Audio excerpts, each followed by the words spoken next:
Hi. So today we will talk about the motor tracts कि आपकी जो body का मूवमेंट्स है, जो आपके मसल्स का मूवमेंट है, whether it is facial muscles, हाथ की मसल्स, पैर की मसल्स, वो कैसे हो रहा है।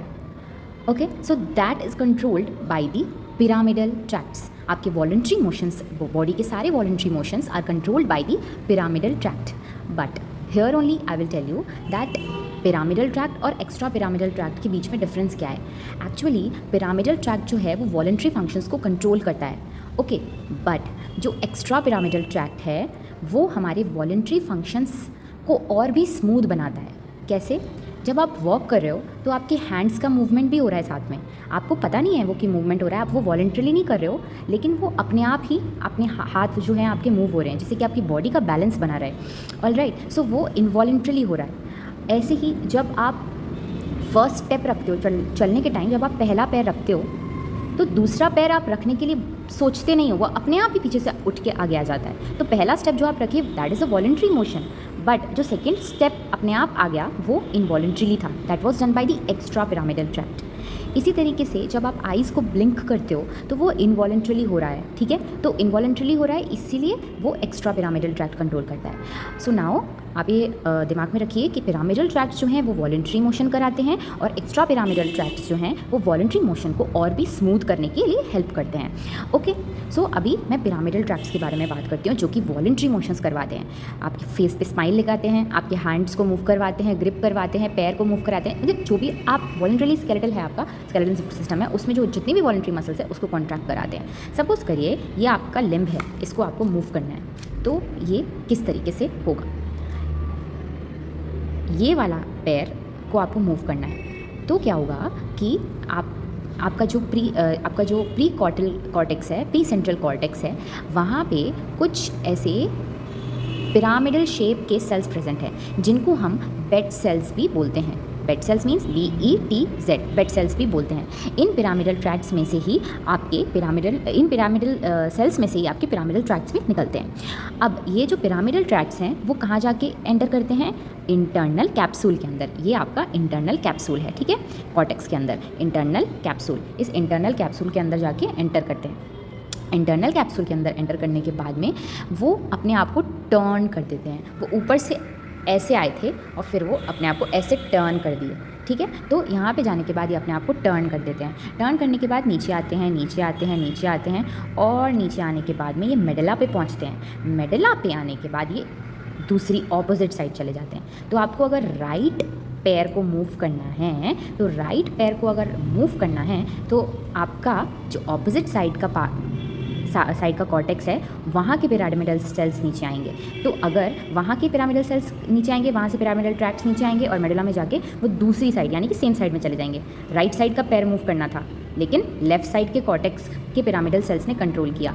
लेफ़्ट साइड के पिरामिडल ट्रैक्ट्स नीचे आए लेकिन मेडुला में जाके वो सेम साइड के ट्रैक्ट्स बन गए, यानी कि राइट साइड में ही आ गए। राइट साइड में आए और राइट साइड का anterior horn cell spinal cord में पहुँचे। अब यहाँ से सेकेंड ऑर्डर न्यूरॉन निकलेगा, लोअर मोटर न्यूरॉन निकलेगा। तो ये लोअर मोटर न्यूरॉन यहाँ से निकल के लिम्स को प्रोवाइड करेगा और बाकी के जो ट्रैक्ट्स थे वो नीचे चले जाएंगे।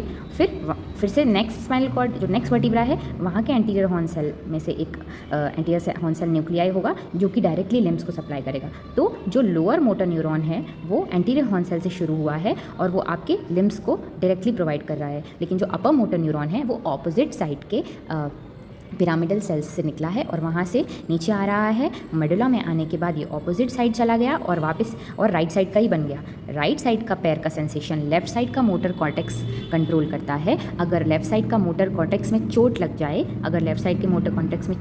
जाए, तो क्या होगा?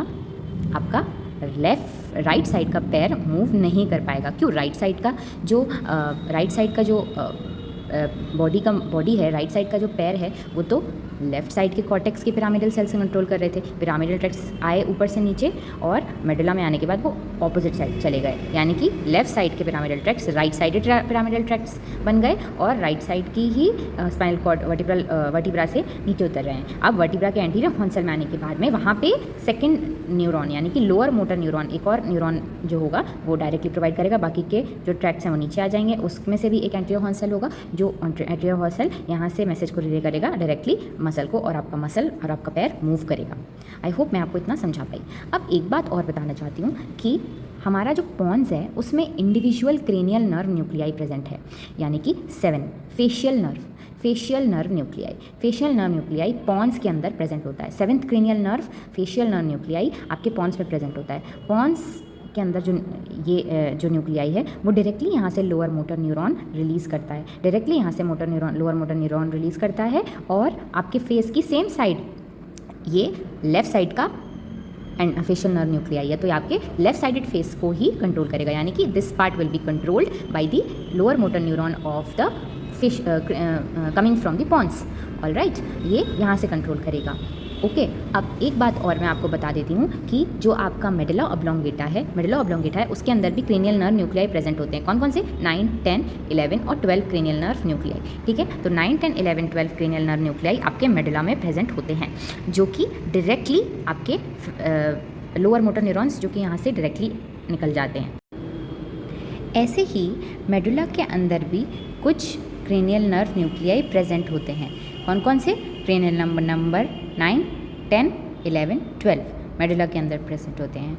9 is responsible for deglutination, 10 is a vagus which is responsible for many things. Okay, your whole alimentary canal के जितने भी मूवमेंट्स हैं वो सब 10th कंट्रोल कर रहा है। 11th is responsible for your trapezius, accessory spinal etc. and 12th is responsible for the movement of the tongue, that is the hypoglossal nerve. Now यहाँ से directly more thing I have to tell you that हमारा जो cortex है, ठीक है,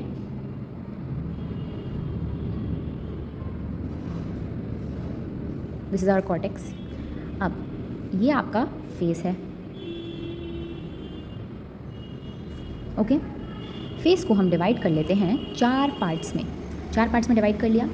ये आपका right side of the cortex है, सपोज करिए ये राइट साइड कॉर्टेक्स है, ये लेफ़्ट साइड कॉर्टेक्स है।